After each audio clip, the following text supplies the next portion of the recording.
afternoon, everyone. Welcome to Math Physics in English. My name is Nifon Ime Ekmo. In our today's class, we'll be looking at implicit differentiation. And what is an implicit function? Implicit function are those functions that contains both the dependent and the independent variables together. For example, if you are given this function x cubed plus y cubed equal to 8 and you are asked to find what? The y, the x. If you notice this function, it contains both the word independent and the dependent variable. And how will we solve this problem? By applying the implicit word rule. So let's solve for number 1. Solution number 1. We have x cubed plus what? Y cubed equal to what? 8. If you want to find the differential coefficient of this, you have what? 3x squared. Remember what I told you? Apply the concept of what? Times and take. If you multiply 3 with the coefficient of x, which is 1, you have 3. Take 1 away from the boy, you have what? 1. Plus, multiply this with this, you have 3y. Take 1 away from the power, you have 1. But since this is a dependent variable, you attach what? The y over the x equal to what? Differentiating a constant, you have what? 0. This is a dependent variable. That is why we are attaching the y, the x together with the differential coefficient. So from this point, we are going to make the y, the x the subject of the formula. So I'll collect like factors like 3y squared. The y, the x will be equal to, I take this to the other side, so I'll have minus 3x squared. From here, I want to make my the y, the x the subject of the formula. I divide both sides by what? 3y squared. Divide both sides by what? 3y squared. So that I will have my dy, the x to be what? Minus 3x squared all over what? 3y squared.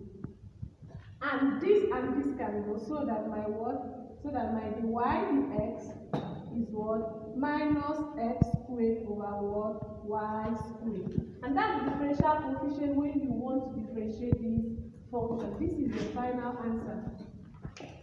Let's look at question number 2. They are asked to differentiate x squared plus what? 2xy plus what? Y squared equal to what? Find. They say we should do what? Find the y, the x. So we are going to apply the implicit rule here. Differentiate the first one. Apply the time and take method. You have what? 2x. Because this place will now be 1 and this is 1. Plus what? This is what?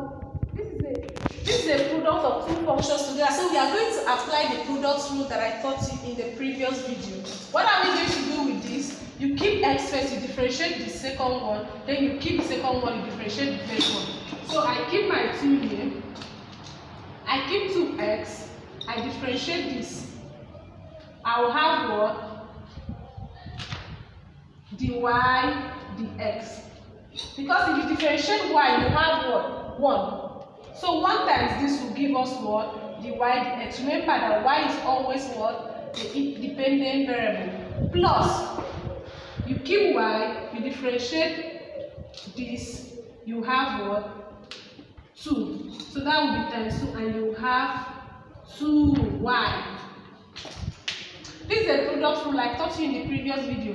You keep y, differentiate, you keep x, you differentiate y, plus you keep y, you differentiate x. So I can say this is my u and this is my z. So that I will find my what? The u, and I can find my what? The v.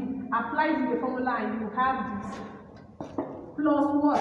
Y here, you have 2y, dy, dx. Because it is an independent variable. Equal to what? 0. When you are differentiating a constant, you have what? 0. I go again with this line. When you are differentiating this, you have what? 2x. If you are differentiating this, you apply product rule, u and v. Your x is your u, your y is your v. Apply it. Look at my previous video, you see how I differentiate a function under product rule. This is what you have. Plus this dependent variable again. which is 2y, and you differentiate this, you have what? dy dx, because it's a dependent variable. So let's go. We want to collect like terms. From here, we want to collect like terms. We group dy dx together and we group the other variables together. So we have that my 2x dy dx plus what? 2y dy dx equal to what? We take this to the other side so that we have minus 2y minus what? 2x. So this can also be written as what? Multiplied through by minus. And do this. I'll get back this. Put this in bracket and put the plus sign in between. So that this multiply this, I'll get back my minus. It's the same thing. So I want to collect dy dx. Dy and dx is common here, so I can bring it down to say that my dy dx into what? 2x plus what? 2y. If you factorize this out, you have this equal to what? Minus 2y plus what? 2x. I'm looking for my dy dx, so I'll divide both sides by what? 2x plus what? 2y, so that I can get my dy dx. So that we have dy all over what? dx equal to what? This minus into what? 2y plus what? 2x. I hope you are seeing very well. I have 2y plus what? 2x, which is this, divided by what? This. 2x plus what? 2y. This and this will go, so that my dy, sorry, my marker is going down, so that my dy over what? dx is what? Minus 1. And that's my final answer. Because of marker, we are going to take the question number 3 back home as a homework. Follow the solution and try to see if you can solve this applying the implicit function. Let me see your answer in the comment as you subscribe to Matter Faith channel and click on the notification button for more videos. Thank you.